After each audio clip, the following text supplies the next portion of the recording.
Vamos resolver os exercícios 1, 2 e 3 do grupo 1 do exame da segunda fase 2020.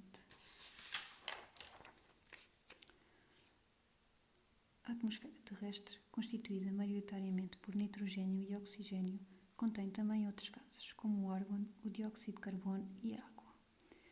Na Terra, praticamente todos os átomos de nitrogênio têm número de massa, 14 ou 15. A massa de um átomo de nitrogênio será, em média, 14,01 vezes, ou 1,17 vezes maior do que a massa de um átomo de carbono 12, sendo o isótopo mais abundante o nitrogênio 14 ou o nitrogênio 15.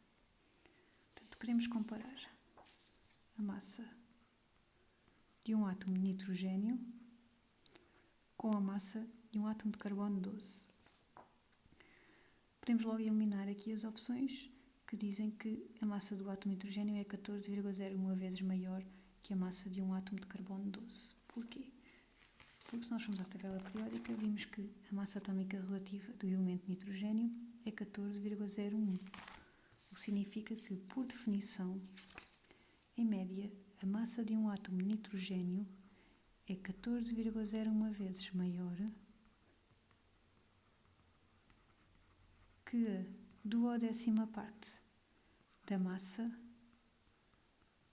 de um átomo de carbono 12.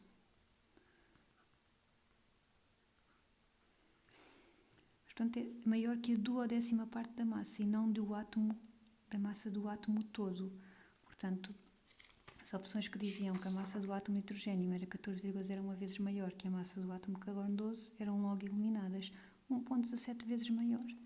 Para sabermos qual é a relação, dividimos a massa atómica relativa do nitrogênio, 14,01, pela massa atómica relativa do carbono, e vimos que dá uma relação de 1,17 vezes maior.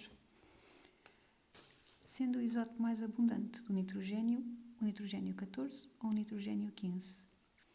A massa atómica relativa média, que aparece aqui na tabela periódica, de 14,01, resulta de uma média ponderada das massas isotópicas relativas de todos os isótopos de nitrogênio que existem na natureza. E nós podemos ver que o resultado dessa média ponderada é 14,01, que é um número muito, muito próximo de 14, o que significa que o isótopo mais abundante na natureza do nitrogênio é o nitrogênio 14. Portanto, tinha que ser a opção C.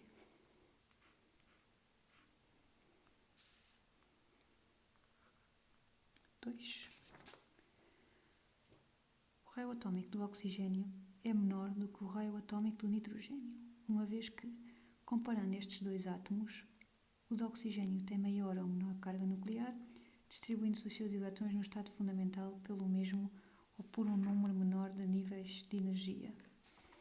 Portanto, queremos comparar a carga nuclear do oxigênio e do nitrogênio e os níveis de energia por onde os elétrons destes átomos se distribuem.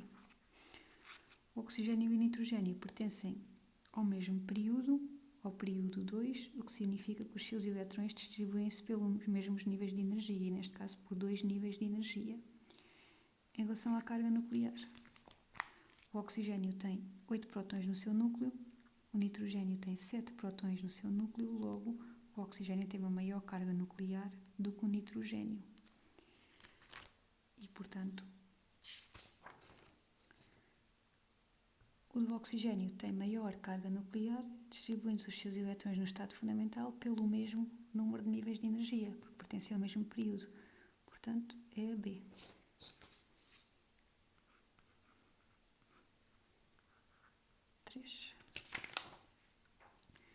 Qual é a geometria da molécula de CO2? A molécula de CO2 é uma molécula triatómica constituída por um átomo de carbono e 2 átomos de oxigênio. O carbono é o átomo central e vamos ver que todos os elétrons de valência do carbono, que é o átomo central, estão a participar numa ligação química. São elétrons de valência ligantes, o que faz com que esta molécula tenha uma geometria linear.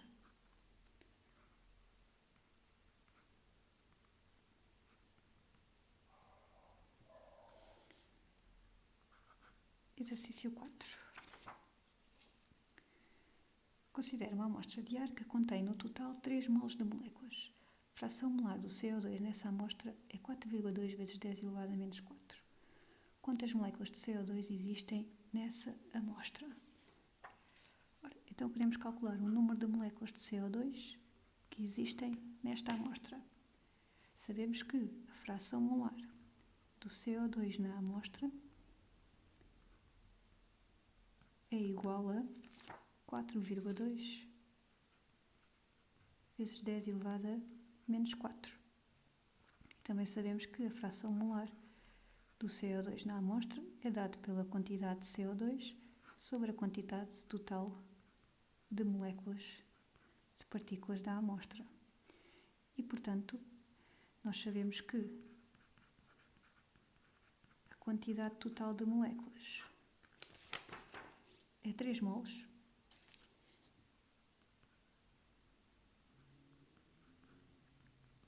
Logo, a quantidade de moléculas de CO2 nesta molécula, nesta mistura, é igual à fração molar vezes a quantidade total, que dá 1,26 vezes 10 elevado a menos 3 mols de moléculas de CO2. Queremos saber o número de moléculas. Basta multiplicar a quantidade de moléculas pelo número de Avogadro.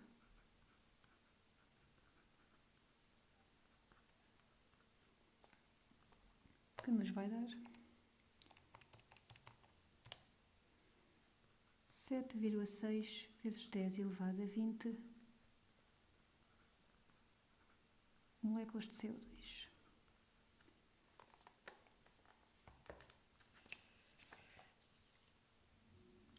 Tem que ser a opção B.